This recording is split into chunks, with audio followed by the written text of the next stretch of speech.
Erik Rokisky here. Today, I'm going to talk about 3 mistakes that people make in the push-up and how to fix them.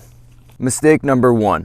People start out in a terrible position when doing their push-up. Their lower back is arching and their shoulders are dipping towards the ground. To prevent this from happening, keep soft knees, push the ground away, and then tuck your tailbone by rolling your hips backwards. Now the shoulders and hips are in alignment and we're in a good position. Mistake number 2. When people do the push-up, they reach with their head instead of the chest. This is only contributing more to the forward head posture. To prevent this from happening, tuck the chin a little bit and then focus on pulling yourself down by pulling your shoulder blades back and down.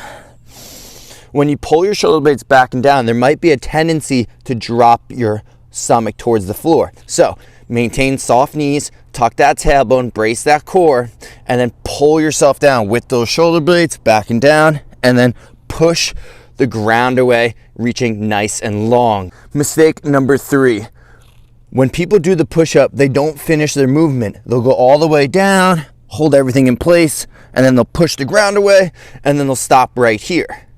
We don't want to stop right here. Make sure you reach all the way to the top. By reaching all the way to the top, you're going to engage the core much more. Let's sum that up. Soft knees, tuck your tailbone, start out in a good position. Next, lower down by pulling your shoulder blades back and down and not reaching with your head. Push the ground away. Don't stop here. Reach all the way through to the top of the movement. This is how it's done. All the way down. If you apply all those 3 tips, your push-up is going to be looking phenomenal.